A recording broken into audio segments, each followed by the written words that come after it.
విషయం గమనించండి. ఈ యొక్క దేవుని వాక్య భాగంలో మత్తయి సువార్త నుంచి క్రొత్త నిబంధన మొత్తం కూడా ఎలా ఉంటుందంటే, ఇది ఒక ప్రేమ లేఖ, లవ్ లెటర్.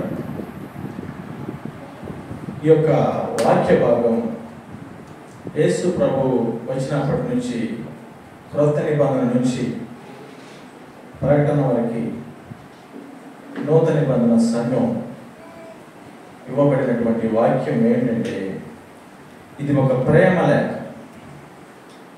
Love letter. ఎప్పుడైనా మీకు అనిపించిందా వాక్యం చదివేటప్పుడు ఇది ఏమిటి ప్రేమ లేఖ లాగుందని అనిపించిందా?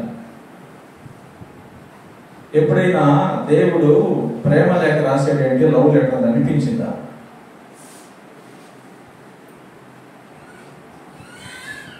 దేవుని వాక్యము శ్రద్ధగా ధ్యానించి దానిలో ఉన్నటువంటి సారాంశము గమనిస్తే అర్థమవుతుంది ఇది ప్రేమ లేఖ. మానవులు అనుకుంటారు దేవుడిని అంగీకరించిన వారు, అంగీకరించిన వారు దేవుని వాక్యము ధ్యానం చేయడం, వాక్యానుసారం బ్రతకడం, ఈ లోకంలో దేవుడిని కలిగి జీవించడం ఎంతో భారమని తలస్తారు, అది ఎంతో కష్టమని భావిస్తారు. దేవుడు చెప్పిన విధంగా జీవించడం చాలా కష్టమని, సాధ్యపడదని చాలామంది దేవుడి దగ్గరకు రావు. దేవుడిని పరిచయం చేసిన, దేవుడి గురించి చెప్పిన వారు వినరు. ఎందుకంటే వారికి తెలియదు ఇది ప్రేమ లేఖ అని, వారికి తెలియదు ఈ లోకం శాశ్వతం కాదని. ఇది ప్రేమ లేఖ అని ఏ విధంగా మనకు తెలుస్తుందంటే, మానవ జీవితాన్ని మీరు ఒకసారి గమనించండి. ఈ దేవుని వాక్యాన్ని పక్కన పెట్టండి, ఒక పెన్ను పుస్తకం తీసుకోండి, మీ జీవితం మొత్తం రాయండి. లేకపోతే ఒక గొప్ప మేధావి, ఒక గొప్ప వ్యక్తి గురించి, ఒక నాయకుడి గురించి, లేకపోతే మంచి పేరు ప్రతిష్ట కలిగినటువంటి ఒక వ్యక్తిని తీసుకోండి. ఎవరైనా కానీ ఈ భూమి మీద ఏ దేశమైనా, ఏ ప్రాంతమైనా, ఏ భాష అయినా, ఏ తెగైనా, వారు తక్కువ వారైనా గొప్పవారైనా ఎవరినైనా ఒక వ్యక్తిని తీసుకోండి. లేకపోతే మిమ్మల్ని మీరే తీసుకోండి. తీసుకుని మొత్తం నోట్ చేయండి. మనిషి జీవితం ఏమిటి, ఎప్పుడు పుట్టాడు, ఎప్పటి వరకు ఉంటాడు, మనిషి సామర్థ్యం ఏమిటి, మనిషి బలం ఏమిటి, మనిషి అందం ఏమిటి, మనిషి జ్ఞానం ఏమిటి, మనిషి తాలూకు ఉన్నటువంటి విధి విధానాలు ఏమిటి, మనిషి ఆయుష్ ఏమిటి, మొత్తం రాయండి. ఈ సృష్టిని చూడండి. ఒకవైపు సృష్టి ఎప్పటి నుంచి ఉంది, సృష్టించబడినటువంటివి జీవం కలిగినవి, నిర్జీవమైనవి ఈ యొక్క లోకంలో ఏ విధంగా అమర్చబడి ఉన్నవి, సృష్టి ఏ విధంగా ముందుకి జరుగుతుంది, సృష్టిలో ఒక మనిషి ప్రాయము, జీవితము ఏ పాటిది ఒకసారి ఆలోచించండి.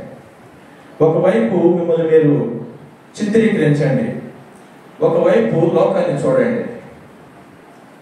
అప్పుడు మీకు తెలుస్తుంది మీరు చాలా చిన్నవారు. ఒక మనిషికి తెలుస్తుంది నాదేమి లేదని.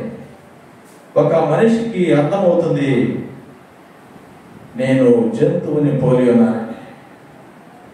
కీర్తన గ్రంథంలో రాయబడి ఉంది, మనుష్యులు నశించిపోవు జంతువులను పోలి ఉన్నారు. నువ్వు ఒకసారి నేను విశ్లేషించుకుంటే అర్థమవుతుంది నశించిపోయే జంతువు జీవితానికి నీకు పెద్ద తేడా లేదని. ఒకసారి ఒక జంతువుని తీసుకోండి, అది ఎలా పుడుతుంది, ఎలా జీవిస్తుంది, తన జీవితాన్ని ఎలా ముగిస్తుంది ఒక్కసారి చూడండి. ఒక మనిషి జీవితాన్ని తీసుకోండి, ఎలా పుడతాడు, ఎలా జీవిస్తాడు, ఎలా ముగిస్తాడు. ఒక మనిషికి జంతువుకి తేడా లేదని లేఖన భాగంలో రాయబడి, అది మనకు అర్థం అవ్వాలి. మానవులకి ఆ విషయం అర్థం కాదు. మానవులకి బలం ఉన్నప్పుడు, సౌందర్యం ఉన్నప్పుడు, డబ్బులు ఉన్నప్పుడు, యోగ్యతలు ఉన్నప్పుడు, జీవించడానికి మానవునికి సమృద్ధిగా అన్ని ఉన్నప్పుడు ఏమి ఆలోచించడం, ఏమి వివేచించడం, ఏమి చెవిని పెట్టడం. ఎందుకంటే ఆ మానవుడు అది శాశ్వతమని భ్రమిస్తాడు. తనకున్నటువంటి యోగ్యతలు, బలము, డబ్బు, పదవి, హోదా శాశ్వతం అని అనుకుంటాడు. దానిలో ఆనందిస్తూ ఉంటాడు. దానిలో ఆనందిస్తా నేను బాగానే ఉన్నాను అనుకుంటాడు. నేను బాగానే ఉన్నాను అనుకుని దేవుడిని పరిచయం చేస్తే లెక్క చేయడు. దేవుడు వచ్చి బాబు నా వైపు చూడు అంటే లెక్క చేయడు. లేఖన భాగంలో ఈ విధంగా రాయబడి ఉంది, భూమికంతా నివాసులారా నా వైపు చూసి రక్షణ పొందండి. భూమి దిగంతముల వరకు ఉన్నటువంటి మానవులందరూ కూడా, ఈ భూమి మీద ఉన్నటువంటి మానవులందరూ కూడా దేవుని వైపు తేరి చూడాలి. గొల్గొతా కొండ మీద దేవుడు పరలోకాన్ని విడిచి శరీరం ధరించి దేవుడు వచ్చి మానవ రూపిగా మానవులను రక్షించడానికి, తన దేహంలో శిక్ష విధించుకోవడానికి ఆయనకి ఇష్టమైతే, మానవులను రక్షించడానికి ఆయన ప్రాణం పెట్టడం ఆయనకి ఇష్టమైతే, దేవుని ప్రేమ మానవులను రక్షించడానికి దేవుణ్ణే బలవంతం చేస్తే, మానవులను రక్షించడానికి దేవుని ప్రేమ దేవుణ్ణే చంపేస్తే మానవులకి అర్థం కావడం లేదు. దేవుడు అంటున్నాడు, ఒక్కసారి నా వైపు చూడు, భూదిగంత నివాసులారా నా వైపు చూచి రక్షణ పొందండి అంటున్నాడు దేవుడు. మానవులేమో దేవుని వైపు చూడటం లేదు.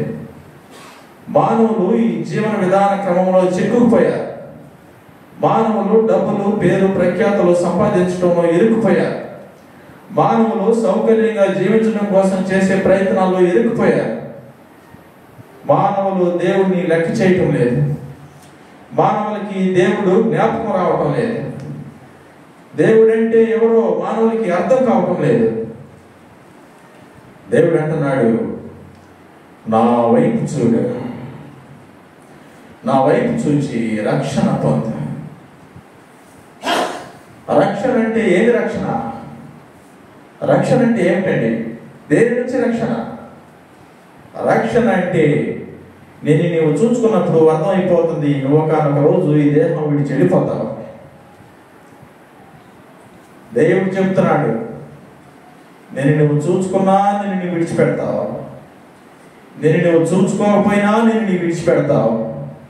నీ దేహాన్ని నువ్వు విడిచిపెట్టే గడియ వస్తుంది. మరి నీకు రక్షణ కావాలి. ఎందుకంటే ఈ జీవితం శాశ్వతం కాదు. మనిషి ఆత్మ దానిని అనుగ్రహించిన దేవుని యొద్దకు వెళ్ళిపోతుంది. నీ దేహంలో ఉన్నటువంటి ఆత్మ నీ సొత్తు కాదు. దేవుడు అంటున్నాడు, మీరు మీ సొత్తు కాదు, మీరు విలువ పెట్టి కొనబడ్డారు. దేవుడు మానవుల్ని కొన్నాడు. దేవుడు మానవుల్ని ఎంత కొన్నాడు? దేవుడు మానవుల్ని ఎక్కడ కొన్నాడు? దేవుడు మానవుల్ని గొల్గొతా కొండ మీద దేవుని రక్తం ఇచ్చి, దేవుని ప్రాణం ఇచ్చి సర్వ మానవాల్ని కొన్నాడు. మానవులకేమో అర్థం కావటం లేదు. దేవుడు అంటున్నాడు, నీవు నీ సొత్తు కాదు. నీకు తెలుసా? నీవు నీ సొత్తు కాదు. నా వైపు చూచి రక్షణ పొందు. నీవు నీ ఇష్టానికి బ్రతకడానికి లేదు. నా వైపు చూచి రక్షణ పొందు అని దేవుడు ప్రేమగా అభ్యర్థిస్తున్నాడు. దేవుడు ప్రేమగా లేఖనముల ద్వారా మానవులతో మాట్లాడుతున్నాడు. దేవుడు ప్రేమగా ఆహ్వానిస్తున్నాడు మానవుల్ని. నా యొద్దకు రండి, నా వైపు చూడండి, రక్షణ పొందండి, విశ్వాసం ఉంచండి అని దేవుడు ఆహ్వానిస్తున్నాడు. మరి దేవుడు ఆహ్వానిస్తుంటే మానవులకి పట్టడం లేదు. దేవుడు ఆహ్వానం ఎలా ఉందంటే ఒక ప్రేమ లేఖలా ఉంది. దేవుడు ఆహ్వానం ఎలా ఉందంటే ఒక ప్రేమ ఆహ్వానం లాగా ఉంది. దేవుని ఆహ్వానంలో గద్దింపు లేదు. దేవుని ఆహ్వానంలో మరి తిరస్కరించడం లేదు. దేవుని ఆహ్వానంలో యోగ్యతను చూడటం లేదు. దేవుని ఆహ్వానంలో మరి నేను వ్యయం చెల్లించమని అడగటం లేదు. ఉచితంగా రా, ఉచితంగా తీసుకో, ఉచితంగా పొందు, ఉచితంగా రక్షింపబడు, ఉచితంగా నా వైపు చూడు అని దేవుడు అంటున్నాడు. ఆ ప్రేమ మానవులకి అర్థం కావడం లేదు. ఆ ప్రేమ మరి మానవుల యొక్క చెవులు మందమైపోయింది. దేవుని వాక్యము ఎందుకు అర్థం కావటం లేదు? ఎందుకు అర్థం కావడం లేదంటే మనమందరం కూడా ఈ లోక వ్యాపకంలో చిక్కుకుపోయాం. ఒక్కొక్కరు ఒక్కొక్క విధానంలో చిక్కుకుపోతారు. ఒకరు డబ్బులు సంపాదించాలని, మరి ఒకరు పదవులు సంపాదించాలని, ఒకరు ఏవేమో సాధించాలని, ఒకరు పేరు సంపాదించాలని మానవులు రకరకాలుగా వారి ప్రయత్నంలో చిక్కుకుపోతారు. జాగ్రత్త. దేవుడు ఒప్పుకోడు, దేవుడు సహించడు. అది నీకు నష్టం, అది నీకు శ్రమ, అది నీకు శిక్ష. మరి ఆ విషయం నీకు తెలుసా? ఆ విషయం మీకు తెలుసా? దేవుని ఆహ్వానాన్ని స్వీకరించకపోతే, దేవుని ప్రేమ ఆహ్వానం నీకు అర్థం కాకపోతే, దేవుని యొక్క పిలుపు నువ్వు వినకపోతే ఏమవుతుందో నీకు తెలుసా? దేవుడు 2 విషయాలు ఇచ్చాడు. ఒకటి, ప్రేమ లేఖ రాశాడు సర్వ సమాజానికి. 2, దాన్ని ఏమంటారంటే కండిషనల్ రిజిస్టర్డ్ విల్ డీడ్ అంట. అంటే దాని తెలుగులో ఏమంటారంటే వీలునామా.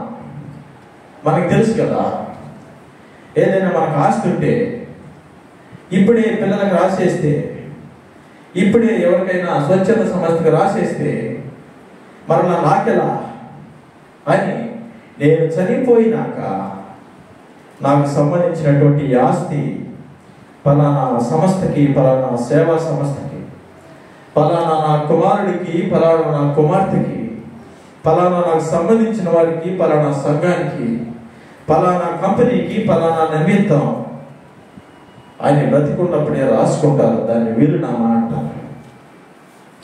ఆ వీలునామా మరి దేవుడు మనకు ఒక వీలునామా రాశాడు. ఒకటేమో ప్రేమ లేఖ, ఒకటేమో వీలునామా. ఆ వీలునామా ఏమిటనుకున్నారు? వీలునామా ఏమిటంటే అది కండిషన్స్తో కూడుకున్నది, షరతులుంటాయి దానిలో. నేను బ్రతికున్నంత కాలము అది నా స్వాధీనంలోనే ఉంటుంది అని ఉంటుంది వీలునామా. దానిలో ఇంకా చాలా ఉంటాయి. సగభాగం ఆమెకి వెళ్ళాలి, సగభాగం వారికి వెళ్ళాలి, ఒక 10% ఫలానా వారికి చెందాలి. ఇట్లా రకరకాలుగా ఉంటాయి. ఆ మనిషి బ్రతికున్నప్పుడు ఆ వీలునామా మరలా చెరిపెట్టడానికి, మరలా అమెండ్మెంట్ చేయడానికి, మార్చడానికి ఆ వ్యక్తికి పూర్ణ హక్కులు ఉంటాయి.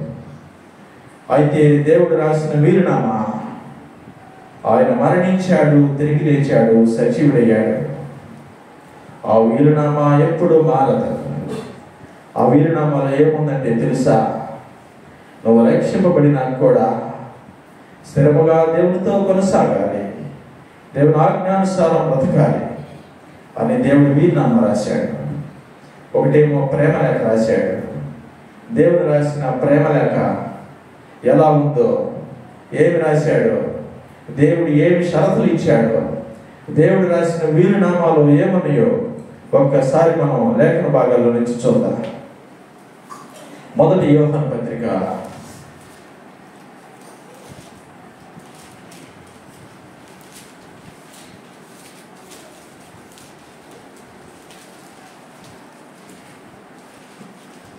4వ అధ్యాయం 10వ వచనం. మనము దేవుని ప్రేమించమని కాదు, తానే మనలను ప్రేమించి మన పాపములకు ప్రాయశ్చిత్తమై ఇడుటకు తన కుమారుని పంపింది. ఇక్కడ రాయబడి ఉంది, మానవులు ఎవ్వరూ దేవుణ్ణి ప్రేమించలేదంట. మానవులు ఎవ్వరూ దేవుని వైపు చూడటం లేదంట. ఇక్కడ స్పష్టంగా రాయబడి ఉంది, మనము దేవుణ్ణి ప్రేమించామని కాదు.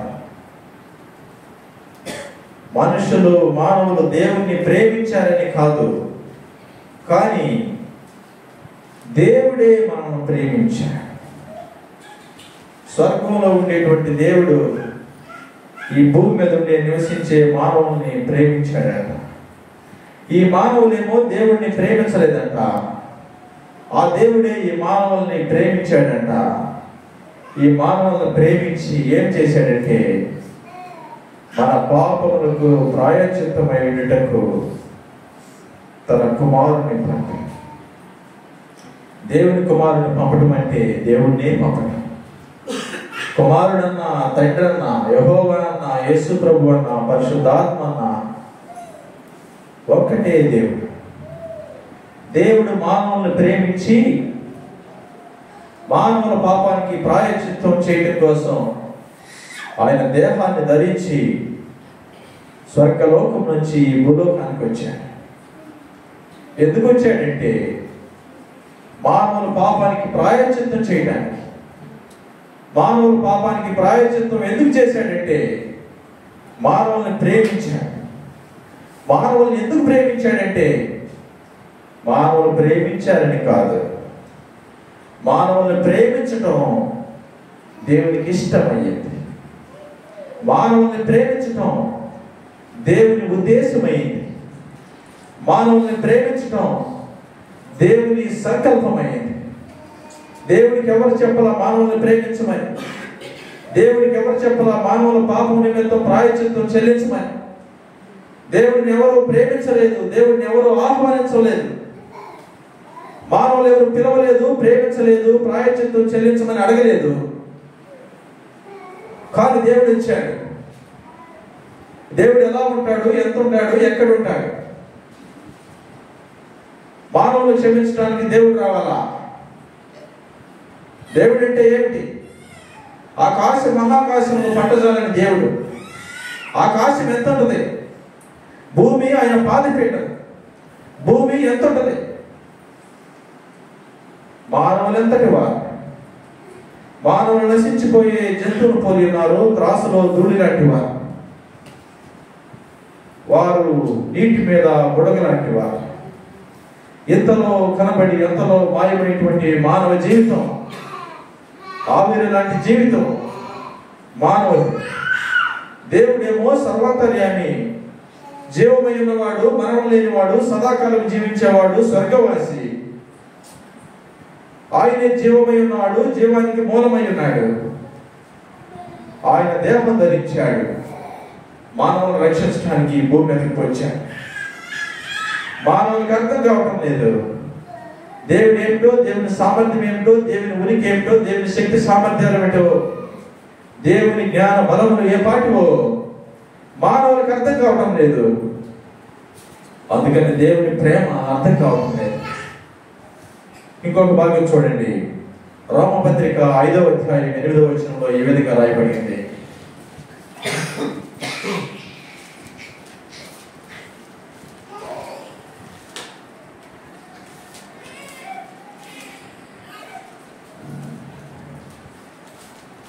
దేవుడు మన ఎడల తన ప్రేమను వెల్లడిపరుస్తున్నాడు. ఎట్లనగా మనమింకను పాపులమై ఉండగానే క్రీస్తు మన కొరకు చనిపోయాడు. మొదటిదిగా దేవుడు మనం ప్రేమించకపోయినా మానవులను ప్రేమించి రక్షించడానికి దేవుడు లోకానికి వచ్చాడు. రెండవదిగా ఆయనకు మన ఎడల ఉన్నటువంటి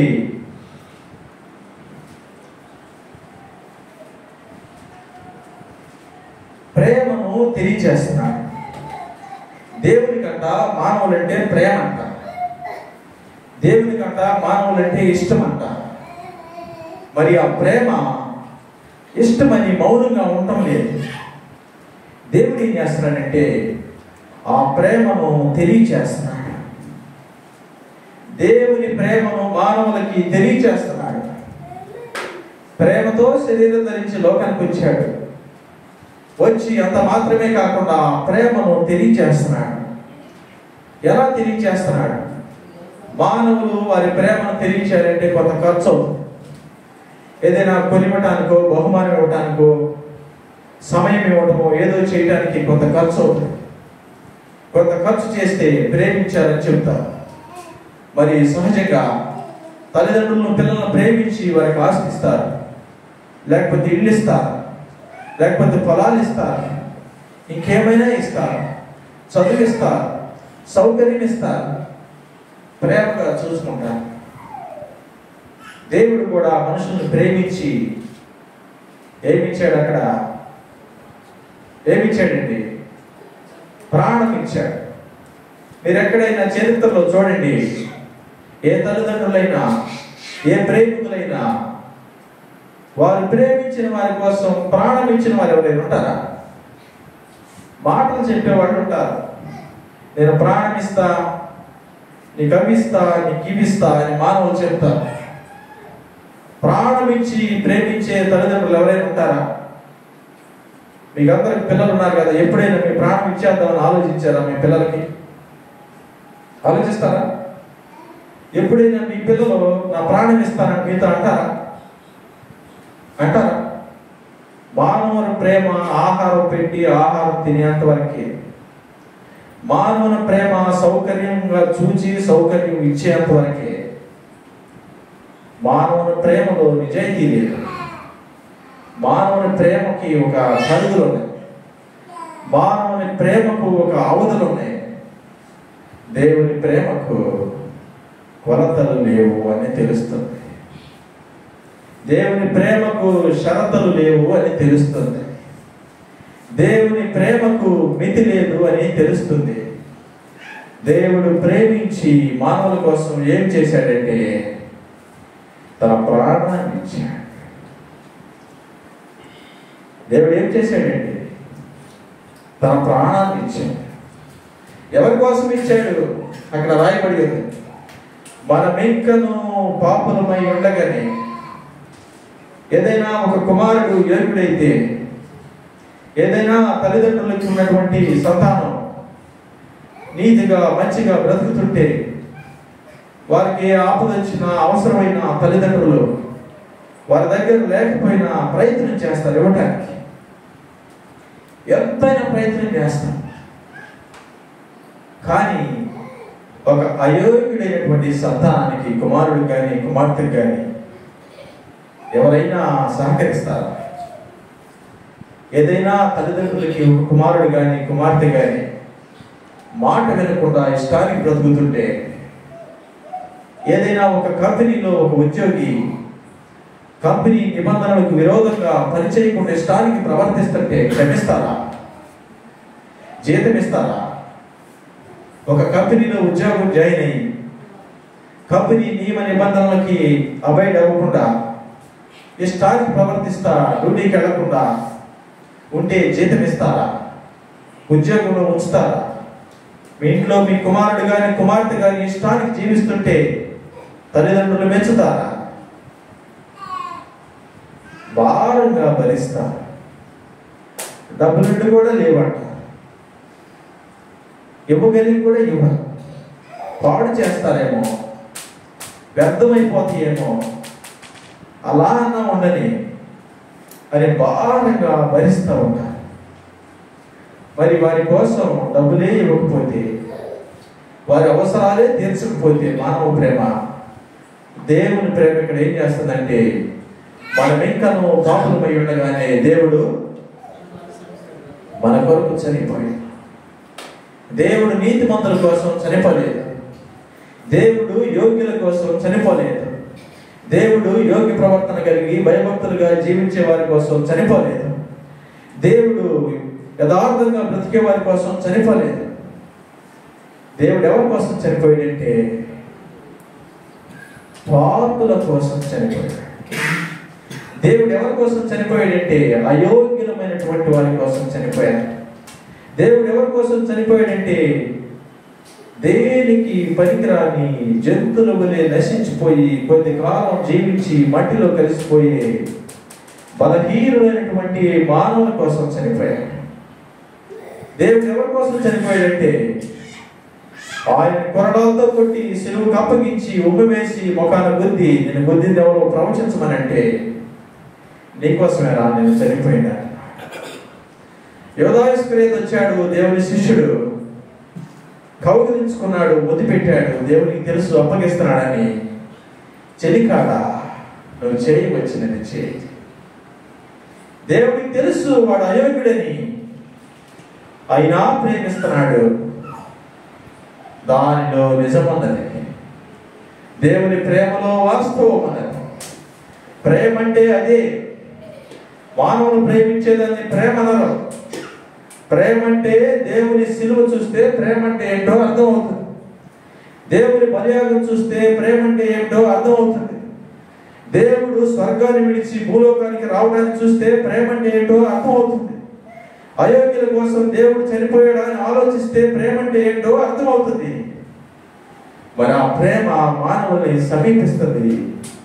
ఈ లేఖనాలు నీ దగ్గరికి వచ్చినాయి, ఈ లేఖనాలు నా దగ్గరికి వచ్చినాయి, నీ చేతిలోకి వచ్చినాయి, నీ చెవిలోకి వచ్చినాయి, నీ హృదయంలోకి వచ్చినాయి. దేవుడు ప్రేమిస్తున్నాడని మానవులకి తెలియచేయబడుతుంది. దేవుని ప్రేమ అందరికీ అందుబాటులో ఉందని మానవులకి తెలియచేయబడుతుంది. ప్రతి క్షణము, ప్రతి నిమిషము, ప్రతి గడియకు జ్ఞాపకం చేస్తున్నాడు దేవుడు రకరకాల పరిస్థితుల ద్వారా, సందర్భాల ద్వారా. నేనన్నాను, నన్ను నమ్ము, నా ఇష్ట ప్రకారం బ్రతుకని దేవుడు మానవుల్ని పురుకొల్పుతున్నాడు. అయితే మానవుడు మందంగా జీవిస్తున్నాడు. అయితే మానవుడు లెక్కలేతనంగా జీవిస్తున్నాడు. అయితే మానవుడికి దేవుడు పట్టుకు లేదు. ఇంకొక చోట దేవుని ప్రేమ ఈ విధంగా రాయబడింది. ఒకసారి చేయండి. యోహాను పత్రిక 3వ అధ్యాయం 16వ వచనం.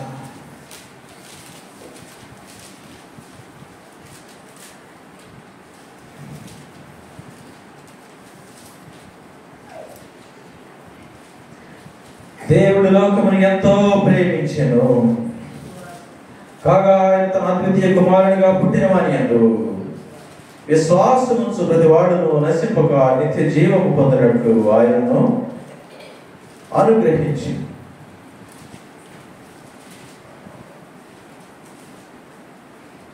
దేవుడు ఆయన కుమారుని ఎందుకు అప్పగించాడంటే దేవుడు లోకమును ఎంతో ప్రేమించాడు. అక్కడే మనం ఒకసారి చూడండి, ఎంత అంటే దానికి కొలతలు లేవు, దానికి పరిధి లేదు, దానికి బౌండరీస్ లేవు. దేవుడు లోకమును ఎంతో ప్రేమించి. లోకం అంటే ఏమిటండి? లోకం అంటే ఏమిటి? చెట్లు, పశువులు, జంతువులు, జలచరాలు, దృశ్యమైనవి వస్తువులు, వీటన్నిటిని లోకం అంటారా? మానవులని లోకం అంటారు. జ్ఞాపకం చేసుకోండి. దేవుడు మానవులను ఎంతో ప్రేమించాడు.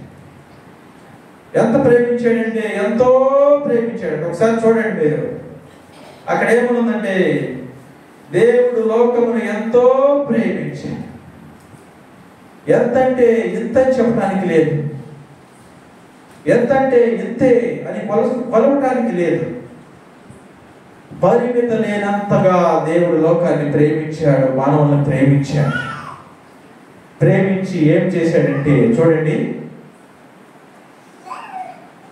తన అద్వితీయ కుమారునిగా పుట్టిన వాని యందు విశ్వాసముంచు ప్రతి వాడును నశింపక నిత్య జీవము పొందినట్లు ఆయనను అనుగ్రహించాడు.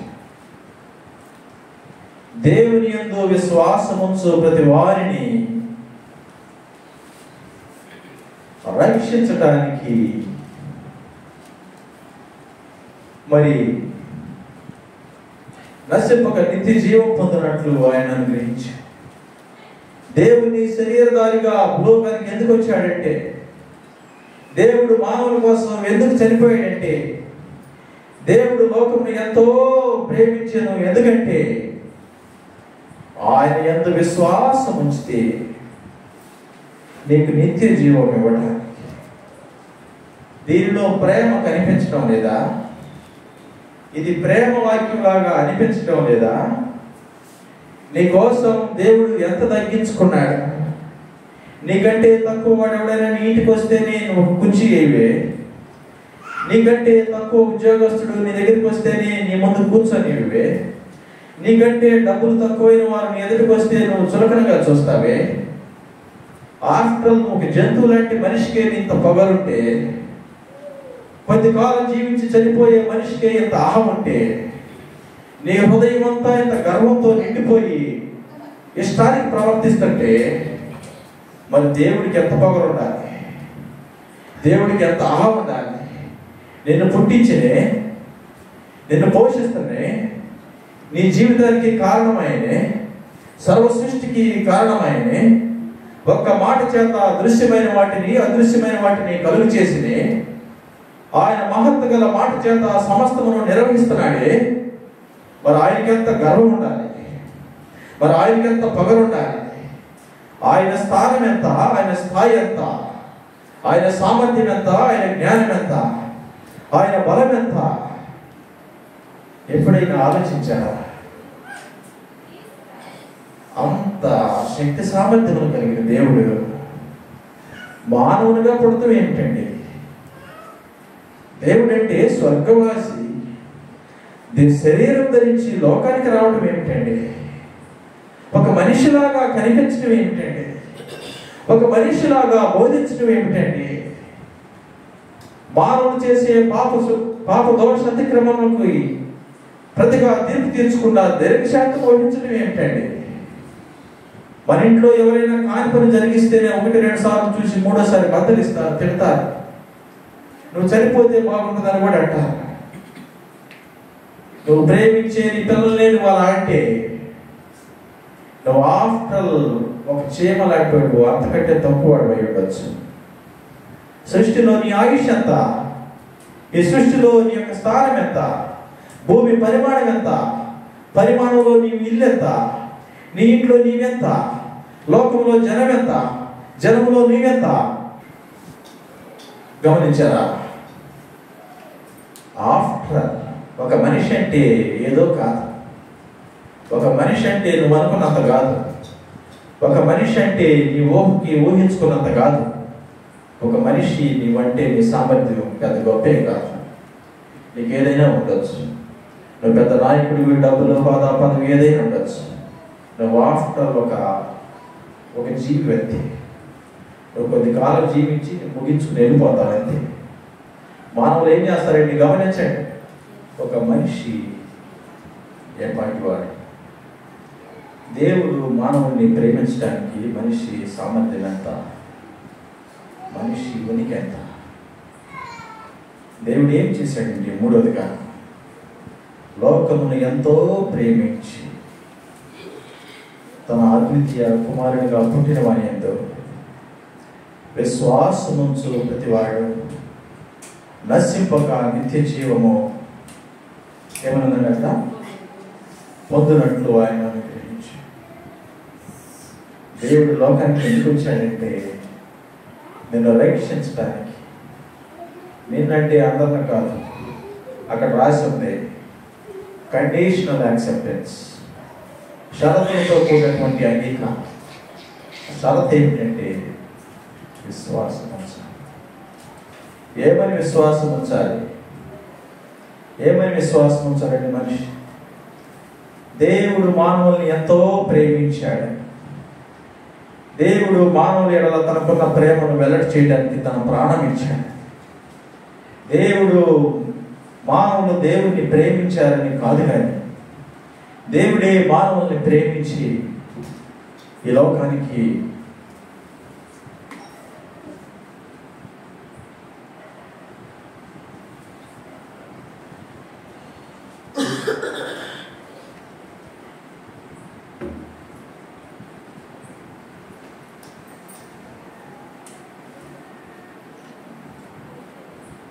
ఆ విధంగా మనిషి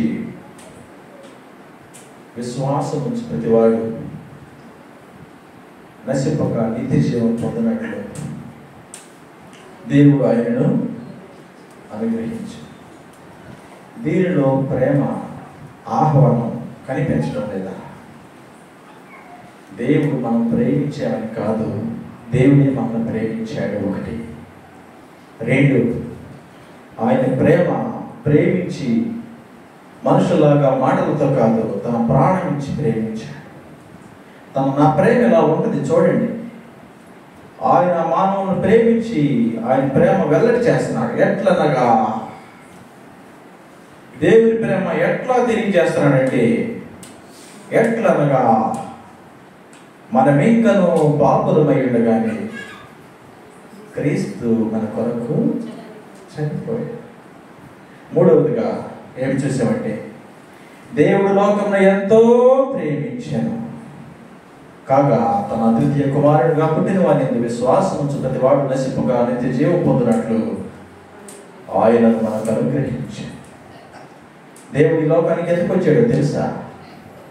మానవుల్ని ప్రేమించి మానవుల కోసం తన ప్రాణం ఇవ్వడం కోసం. ఆయన ప్రాణం ఇచ్చాడని ఎందరైతే విశ్వాసం ఉంచుతారో వారందరికీ నశింపు లేకుండా నిత్య జీవం ఇస్తాడట.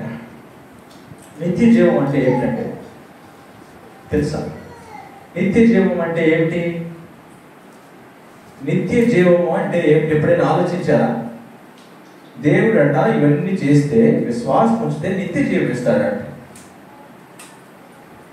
నిత్య జీవము అనేది దేవునికి సంబంధించింది. మానవులు కొద్ది కాలం, మానవులు కానీ, జంతువులు కానీ, జలచరాలు కానీ, పశువులు కానీ, ఏవైనా లివింగ్ బీయింగ్స్ ఏవైనా కానీ కొద్ది కాలం జీవించి వెళ్ళిపోతాయి. వాటి జీవితానికి ఒక పరిమాణం ఉంది. నిత్యం జీవం అంటే ఎప్పుడు జీవించే ఉంటాం. ఇక మరణం అనేది లేదు, ఎండింగ్ లేదు, డెత్ ఆఫ్ డేట్ రాయడానికి లేదు. సమాధి మీద దేవుని యందు విశ్వాసం వచ్చిన మనిషికి మరణం అని రాస్తారు కదా, అది రాయాల్సిన పని లేదు, అది లోకస్తులు రాసుకుంటారు. దేవుని యందు విశ్వాసం వచ్చిన వాడికి అది ఉండదు, ఒక పుట్టుకే ఉండదు. ఎందుకంటే వాడు మరణించాడు, ఎందుకంటే వాడు సమాధులు తెరవబడింది, ఎందుకంటే వాడు నిత్యం జీవిస్తాడు, ఎందుకంటే వాడు స్వర్గవాసి, ఎందుకంటే దేవుడు వాడిని ప్రేమించాడు, ఎందుకంటే వాడు దేవుడిని అంగీకరించాడు, ఎందుకంటే వాడు దేవుని యందు విశ్వాసం ఉంచాడు, ఎందుకంటే వాడు దేవుని ఆజ్ఞానుసారం బ్రతికాడు, ఎందుకంటే దేవుడు అంటే ఎవరో అతనికి తెలుసు, ఎందుకంటే వాడెవరో దేవునికి తెలుసు. అతను బహిరంగంగా బాప్తిస్మలో సాక్ష్యం ఇచ్చాడు, బహిరంగంగా నోటితో దేవుడిని ఒప్పుకున్నాడు, బహిరంగంగా అతను ప్రవర్తిస్తున్నాడు దేవుని వాక్యానుసారం. అతనికి ముగింపు లేదు. నిత్య జీవం అంటే అది. నిత్య జీవం అంటే ఈ శరీరంతో జీవించే జీవితం కాదు. నువ్వు ఈ శరీరాన్ని విడిచిపెట్టినా నువ్వు జీవించే ఉంటావని చెబుతున్నాడు దేవుడు. నీవు శరీరాన్ని విడిచిపెట్టినా, నీ దేహాన్ని విడిచిపెట్టకపోయినా నీవు జీవించాలని దేవుడు ఆశిస్తున్నాడు. దానిలో ప్రేమ కనిపించడం లేదా? నేను ఎవరు పట్టించుకుంటారు? మనకి ఏదైనా అనారోగ్యం వస్తే ఎవరు పలకరిని కూడా పలకరించారు. ఏదైనా బాధలు, వ్యాధులు ఏదైనా వస్తే అలా పలకరించి ఇలా వెళ్ళిపోతారు. మనకి ఏదైనా అవసరమైతే మామూలు అట్లా చూసేట్టు వెళ్ళిపోతారు. బంధువులైనా, స్నేహితులైనా, ఇరుగు పొరుగైనా ఎవరైనా మనతో ఎంతున్నా ఒక పరిధి ఉంటుంది. కానీ దేవుడికి పరిధి లేదు. దేవుని స్థాయి తగ్గించుకున్నాడు నీ కోసం, మానవుల కోసం. దేవుడు తను తాను మానవునిగా తగ్గించుకున్నాడు. దేవుడు ఎంత ఉంటాడు ఎవరికి తెలుసు? దేవుడు చూసి బ్రతకగల నరుడెవడు అని లేఖనంలో రాయబడేది. దేవుడు ఇలా ఎవరైనా చూస్తాడా? ఇలా చూడటానికి దేవుడు ఎంత ఉంటాడా? మానవ జ్ఞానానికి, ఊహకు, భాషకు అర్థం కాదు. దేవుడు ఎలా ఉంటాడో, దేవుడు ఎంత ఉంటాడో, దేవుడు ఎక్కడ ఉంటాడో, దేవుని కొలతలేమిటో, పరిధులేమిటో, శక్తి సామర్థ్యాలేమిటో వర్ణించడానికి, వివరించడానికి, చూడటానికి మానవ కన్నులు, జ్ఞానము సరిపోతుంది. ఆ దేవుడు అంటున్నాడు, మహామహుడు, గొప్పవాడు, నిన్ను ప్రేమించాను బాబు అంటున్నాడు. నిన్ను ప్రేమించి లోకానికి వచ్చాను, నిన్ను ప్రేమించి ప్రాణం ఇచ్చాను, నిన్ను ప్రేమించి నిత్య జీవాన్ని ఇస్తున్నా. ఆలోచించవా?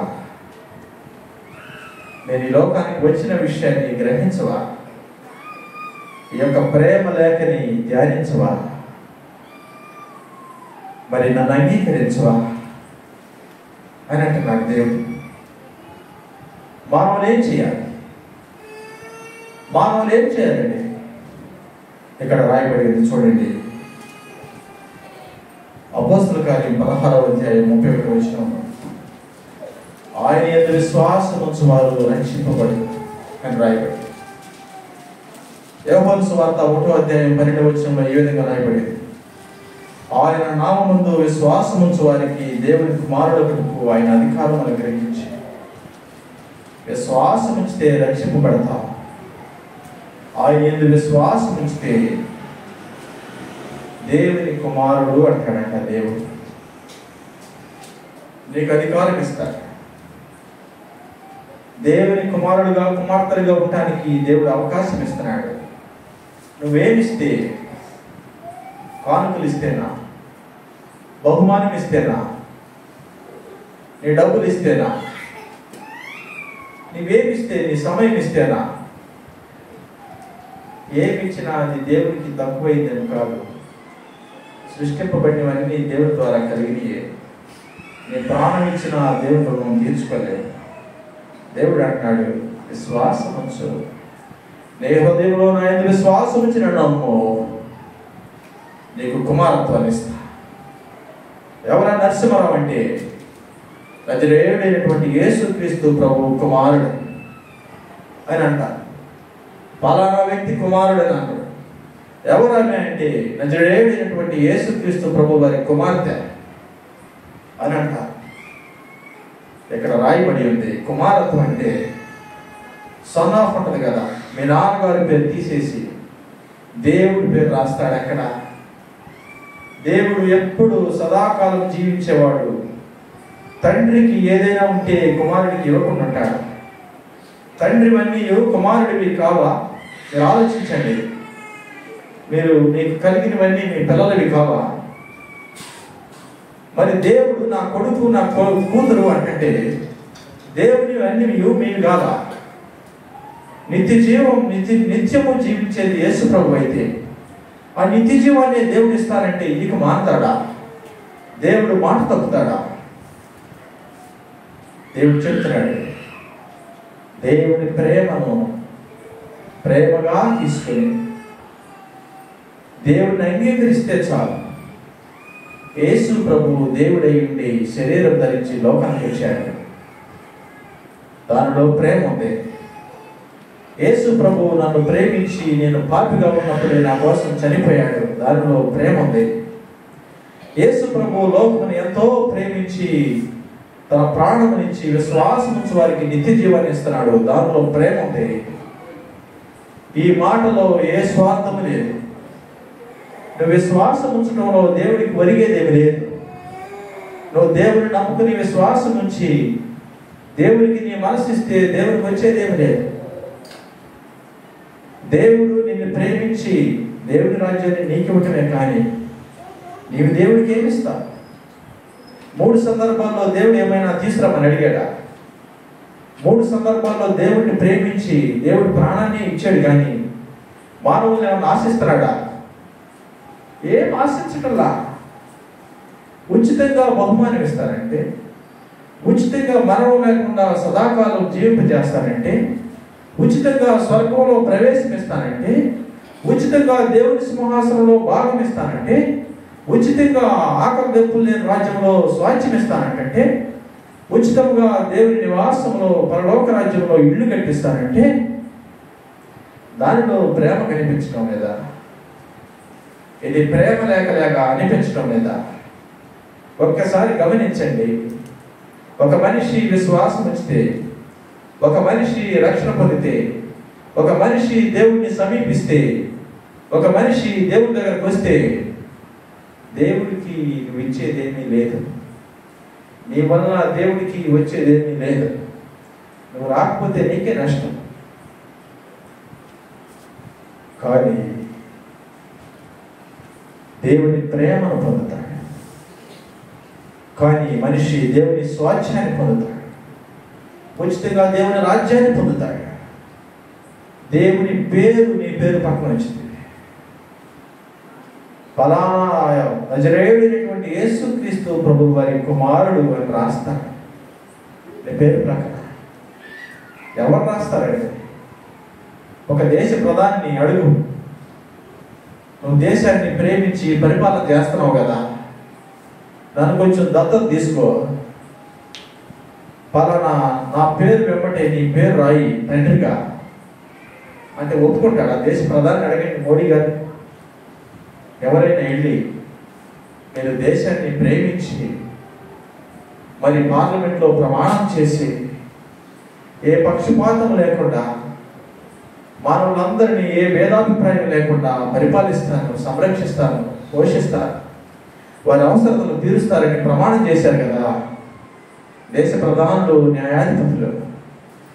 ఏదైనా ఒక దేశ అధ్యక్షుడి దగ్గరికి కానీ ఒక న్యాయాధిపతి దగ్గరికి కానీ వెళ్ళి అడగండి, మరి మీ పేరు రాస్తారా? నన్ను ప్రేమించి నాకేమొద్దు, మీ కుమారుడిని మీ కుమార్తెని రాస్తారా? కొంచెం నీ ఆస్తులు నాకు భాగం వద్దని అడగండి, నేను రాస్తాను.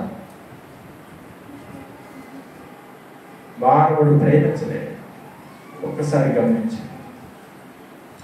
కానీ దేవుడు అంటున్నాడు, నా పేరు రాస్తాను, నా పేరు రాస్తా, నువ్వు నా కుమారుడు అని నా కుమార్తె అని నేను రాస్తా, రా అని ఆహ్వానిస్తున్నాడు. మరి నువ్వు రావా? నువ్వు వినవా? నువ్వు ఆలకించవా? నువ్వు విశ్వాసం వచ్చవా? నీకోసం నేను ప్రాణమే ఇస్తే, నీకోసం నేను స్వర్గాన్ని విడిచిపెడితే, నీకోసం నేను దెబ్బలు తింటే, నీకోసం నేను గాయమైతే, నీకోసం నా రక్తమంతా కారిపోతే నీకెందుకు స్వర్గాన్ని ఇవ్వకుండా చెప్పు? విశ్వాసం ఉంచు బాబు, నేను నీకోసం చనిపోయిన నమ్ము. నువ్వేమి అవసరం లేదు, నువ్వేమి చేయని అవసరం లేదు. ప్రేమ ఆహ్వానం, దేవుడు ప్రేమగా ఆహ్వానిస్తున్నాడు.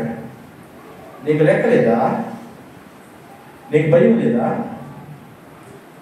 గర్వంతో కళ్ళు మూసుకుపోయినాయా? నువ్వెంతటి వాడివి?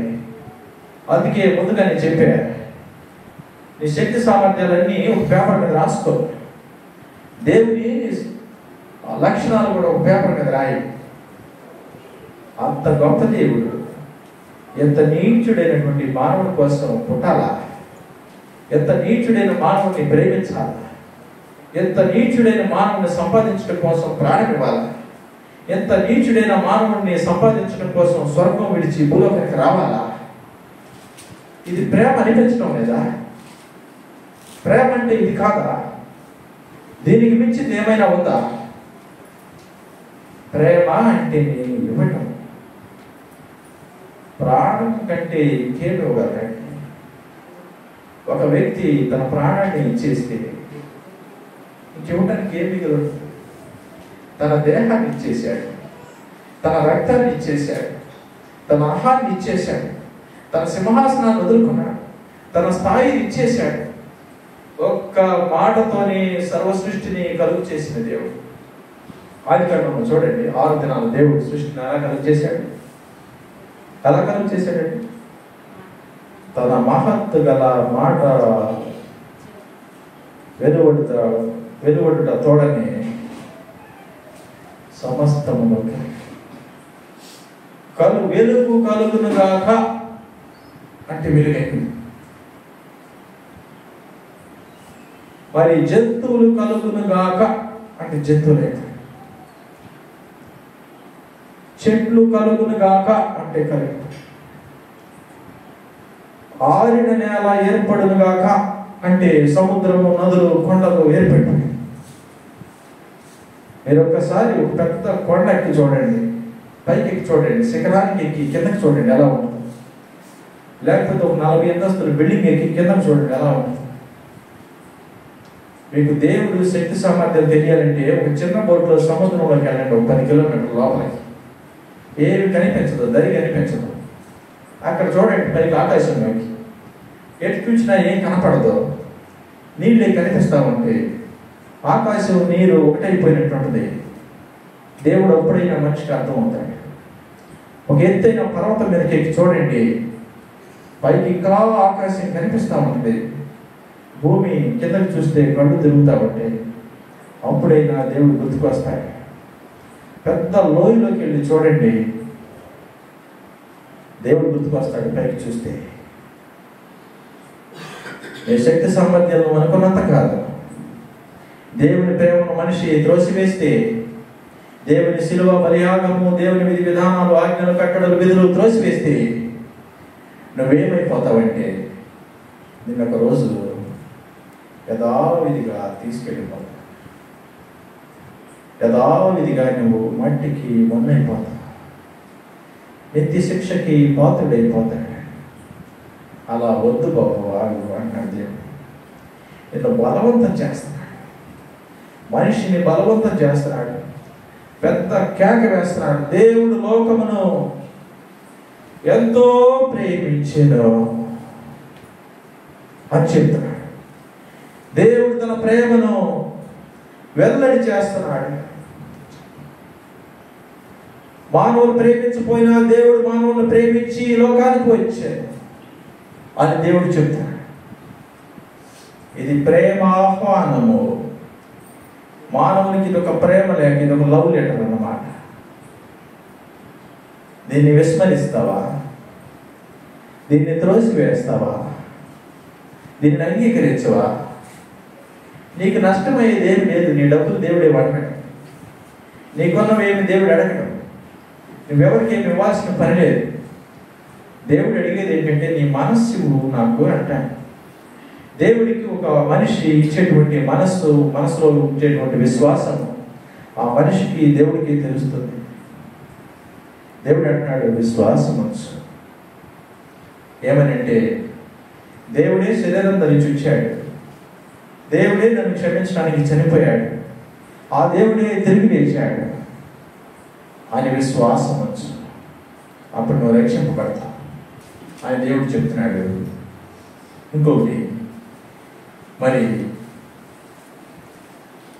యోహాను పత్రిక 10వ అధ్యాయం 28వ వచనం ఇక్కడ ఉంది. దేవుని విశ్వాసం వచ్చి దేవుని ప్రేమను అంగీకరిస్తే నీకేముంటుందంటే నిత్య జీవం వస్తుంది. ఇక దేవుని చేతిలో నుంచి నిన్నెవ్వడు అపహరించడు. ఒక్కసారి నీ మనసు దేవునికి ఇచ్చావంటే, ఒక్కసారి నువ్వు దేవుని మీద విశ్వాసం ఉంచావంటే నిన్నెవ్వరు దేవుని చేతిలో నుంచి అపహరించలేడు. నిన్ను ఈ లోకము అపవాది వెనక్కి తీసుకోలేడు. నువ్వు దేవునికి అప్పగించుకున్నావంటే నువ్వు బందీ అయిపోతావు, దేవుని స్వాధీనంలో ఉంటావు. 2వ తిమోతి 4వ అధ్యాయం 8వ వచనంలో ఈ విధంగా రాయబడింది, దేవుని యందు విశ్వాసం ఉంచిన వారికి దేవుడు నీతి కిరీటం ఇస్తాడు. 3గా యోహాను పత్రిక 14వ అధ్యాయం 3వ వచనంలో దేవుని రాజ్యం భాగం ఇస్తాడు, నీతి కిరీటం ఇస్తాడు, నిత్యత్వం ఇస్తాడు. మరి దేవుని రాజ్యంలో భాగం ఇస్తాడు. మరి ఉచితముగా ఇచ్చేది అంగీకరించవా? దేవుని ప్రేమను త్రోసివేస్తావా? మరి రోమపత్రిక 8వ అధ్యాయం 38వ వచనం ఒకసారి అందరూ చూడండి.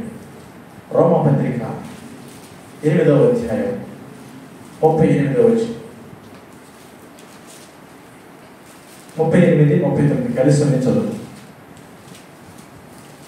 ఒకసారి నాతో కలిసి చెప్పండి ఈ విషయాన్ని. మీరందరూ తలల పైకి ఎత్తండి. ఈ విషయాన్ని నాతో కలిసి చెప్పండి. మరణమైనను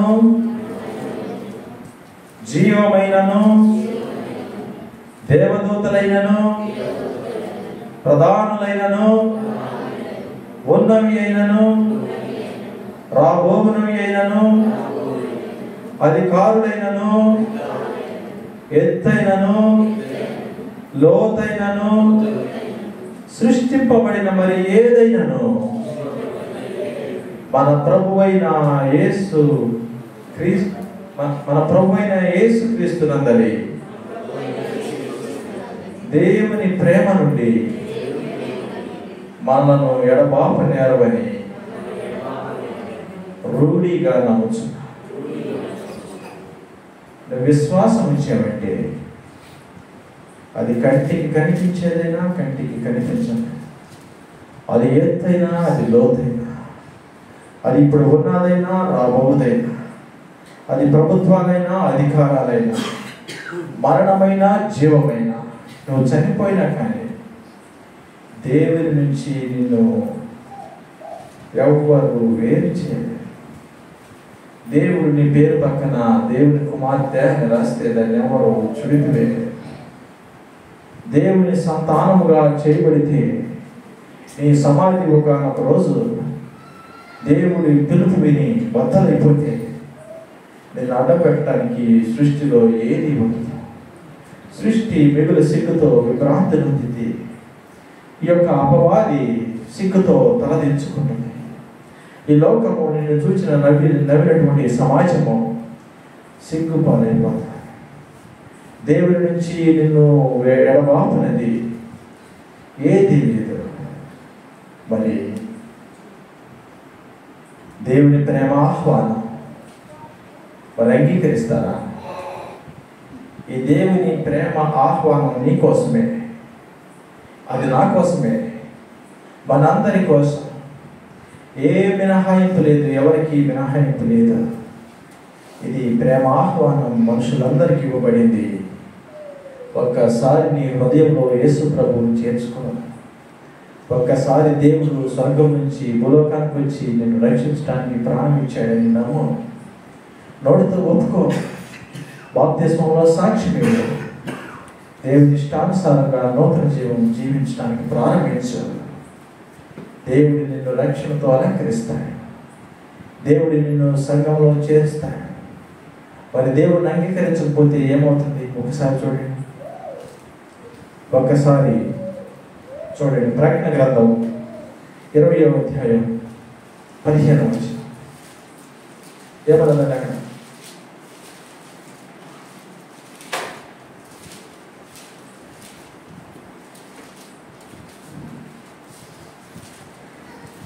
ఎవరి పేరైనాను జీవగ్రంథమందు రాయబడినట్టు కనబడని ఎడల వాడు అగ్నిగుండములో పడవేయబడతాడు. ఇది ఇలా చెప్పాను. వీరునామాలో షరతులుని అని చెప్పాను. నువ్వు దేవుని యందు విశ్వాసం ఉంచి దేవుని అంగీకరించి బ్రతికితే ఆ వీరునామాలో ఉన్నటువంటి స్వాస్థ్యము, నిత్య జీవము, నిత్య కిరీటము, జీవ కిరీటము, దేవుని రాజ్యంలో భాగము దేవునికి ఇస్తాడు. దేవుని ప్రేమ నాకు వద్దంటే, దేవుడు నాకు అవసరం లేదంటే, ఈ లోకమే శాశ్వతమని నువ్వు భావిస్తే, నీకు కలిగిన దాన్ని బట్టి నువ్వు గర్వించి నీ ఇష్టానికి జీవించడానికి నిర్ణయించి వెళ్ళిపోతే దేవుడు అంటున్నాడు, నిత్య శిక్ష కూడా ఉంది బాబు. నిత్య శిక్ష కావాలా?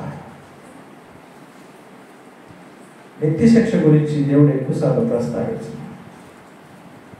ఎందుకంటే దేవుడు ప్రేమాస్వరుడు. దేవుడు ప్రేమనే చెబుతున్నాడు. దేవుడు శిక్షించడానికి దేవుడు కాదు. దేవుడు అంటేనే ప్రేమ స్వరూపి అని రాయబడింది, కానీ దేవుడు అంటే శిక్షా స్వరూపి అని ఎక్కడ ఉందా? దేవుడు ఎప్పుడు ప్రేమిస్తాడు. మరి దేవుని ప్రేమ ఆహ్వానం మానవులు అంగీకరించాల్సిందే. ఈ విషయాన్ని గుర్తుపెట్టుకోండి. మానవులు ఎంత మాత్రము విస్మరించడానికి వీల్లేదు. మానవులు ఎంత మాత్రము వారి ఇష్టాన్ని బ్రతకడానికి వీల్లేదు. ఎందుకంటే మానవులు దేవుని సృష్టిలో భాగం. నీవు నీ సొత్తు కాదు. నేను విలువ పెట్టుకున్నా. నీవు నీ సొత్తు కాదు. నేను నిన్ను నిర్మించా. నువ్వు నీ సొత్తు కాదు. నీలో ఉన్నటువంటి ఊపిరి నాది అంటాడు దేవుడు. నీ గుండెలో నువ్వు తీసుకున్నటువంటి ఆ గాలి ఊపిరి నాది అంటాడు. వాయువును కలుగు చేసిన దేవుడు, నీ గుండెను, నీ దేహాన్ని నిర్మించిన దేవుడు, నీ దేహంలో జీవమును ఊదిన దేవుడు. ఆ ఊపిరి తీసుకుంటా. ఆ ఊపిరి నాదే, ఆ దేహం నాదే. నువ్వు నీ సొత్తు కాదు. అని కూడా అంటాడు. అటువంటి పరిస్థితి మనకొద్దు. దేవుని ప్రేమను అంగీకరిద్దాం. దేవుని ప్రేమను ఆశతో తీసుకుందాం. దేవుని ప్రేమను హృదయంలో తీసుకుని దేవుని అంగీకరిద్దాం. దేవుని ఇష్టానికి బ్రతకటానికి కాలు ముందుకు పెట్టి ప్రయాణం అవుదాం.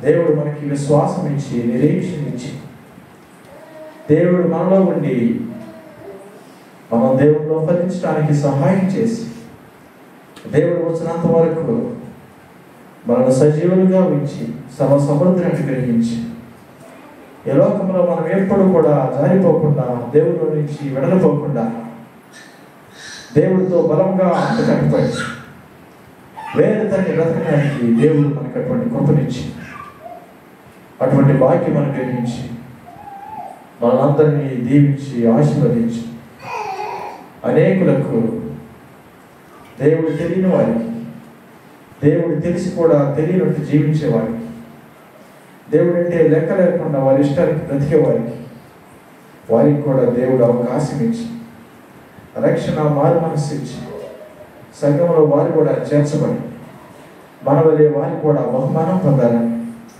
మనం ఆశిద్దాం, ప్రార్థిద్దాం. అటువంటి కృప దేవుడు మనకి అనుగ్రహించుగా ప్రార్థిద్దాం. ఒకసారి బాగా వచ్చండి, ప్రార్థన చేస్తాం. చివరి ప్రార్థన.